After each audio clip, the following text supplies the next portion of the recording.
These are results of faith. My name is Christopher. I'm 28 years old. My name is Gabriela, and I'm 28 years old. I was in the church for about 6-7 months firm, coming every service, every day. I got a job offering to become a manager for a smoke shop. So I left the work of God and I became a manager at a smoke shop. I thought it was normal, he got a new job, he had to work, Became addicted to marijuana again. I started selling drugs again.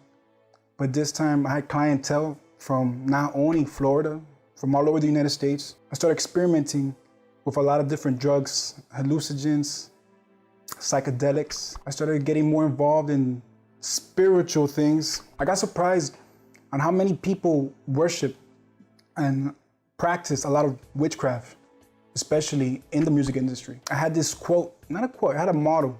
And my motto was, you gotta sin to win. To me, that wasn't really like a problem till it started affecting me directly, because I wasn't getting that attention that you will get from your partner. I met this person at work, and I started talking to that person, and I knew it was wrong. I did not know, but I found out. Once I found out, I became more cold, can I say. I let my own emotions take over me in the sense that I should have no emotions. So then I just started selling a lot more drugs, heavier drugs. I started selling promethazine, codeine syrup.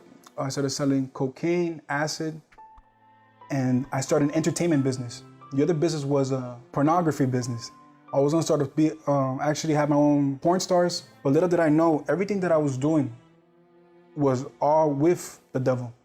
Because I would literally put my soul on the line and I would tell him, I'll give you my soul, but if you give me exactly what I want. I wanted him to change. I wanted him to be a transformed person. I wanted him to leave the drugs, leave the women, leave that life that he was living. Why? Because I was tired of suffering. Now, I was thinking about myself. I want to be happy in a relationship, have a marriage, but I want him to change. So I was coming to church for about almost 6 months. I will go up every single time that the pastor, the bishop will call. I will go and start crying and start pouring my heart out and say, my Lord, please forgive me. And then, the service would end. I will go home and I will go back to doing the same things too. After that period is of about 5-6 months is when God really spoke to me. God wanted me to leave him. I didn't want to hear it. I didn't want to consider her thoughts. But the moment that she spoke and she said that it's something that God told her to do, my body took a reaction that I couldn't even stand up to her. I couldn't even confront. I couldn't keep going. I couldn't even say the next words. I think I told her, okay, in the morning I'll leave. In the morning, so I could stay overnight. She goes, no, it's now. So at that time, that's when I knew it was like a weight lifted off my shoulders when I did that. That's when I got baptized with the Holy Spirit.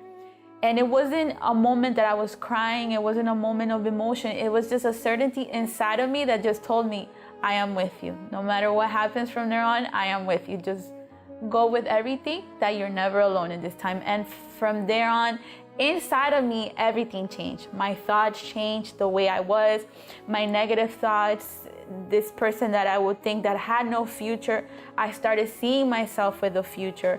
I started seeing others and seeing their suffering. And then at that time, when I had everything going the way I wanted to see things, that's when those things would come back to my head. And I began to start worrying about my spiritual life.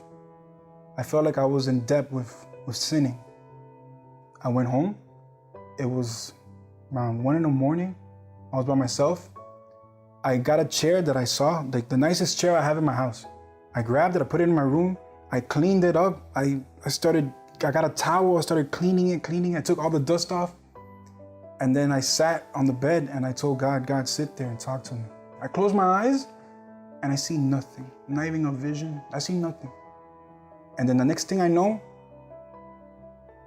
I stop and I just take a deep breath and I just feel silence. And for once I felt peace, like nothing to worry about. And in that moment, that's when I got up and I said, wow. And then the scene of when Bishop told me, go to the altar and give your life, came back to my head. And I said, okay, tomorrow I'm going straight to the altar. I went straight to church. I left my car on in front of the church. I didn't even turn it off. I just ran to the altar and I started talking to God. I went home, I grabbed all my guns, I grabbed all the drugs, I grabbed my phone, I started deleting all my contacts. I started calling my connections from all over, and I started calling and telling them, listen, I can't do this no more. I used to have gold teeth, grills. I took my teeth off, I had my chains, my watch, my rings. I had an appointment to finish a tattoo piece on my body, my whole chest and my whole stomach, chest, and my arms. I go back to my tattoo artist and I told him I can't do it no more. Just keep whatever I put down as down payment, keep it. But I started seeing him more and more, but I knew that I couldn't just give myself to him. I was already happy, so I didn't need somebody to make me happy. I already had the Holy Spirit. When I received the Holy Spirit, what was real to me actually was that not only is he with me, but at the same time I have his strength. So now with his same strength that he gave me, my whole life, my vision of everything I had before changed. The next blessing was the love life. And at this stage, I remember there was something I had to tell her, and I had to be very clear with her. And I told her, listen, I know we had our own dreams. We had goals to own businesses, and we're working on it, doing purposes for it, preparing ourselves. But I told her, how can we live a life for ourselves now, knowing that God saved us? So I told her, if we get married, we're gonna serve the Lord, we're gonna serve God.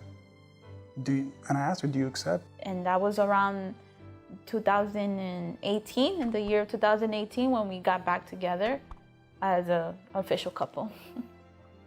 I don't recognize myself as before. I don't recognize my husband. It's just completely different. There's communication, there's peace at home. Now, I will never go back. The only thing I have from my old life is just my testimony. But I thank God for this new life. And not only that, I thank God that he gave us the opportunity, where it's a privilege to serve him.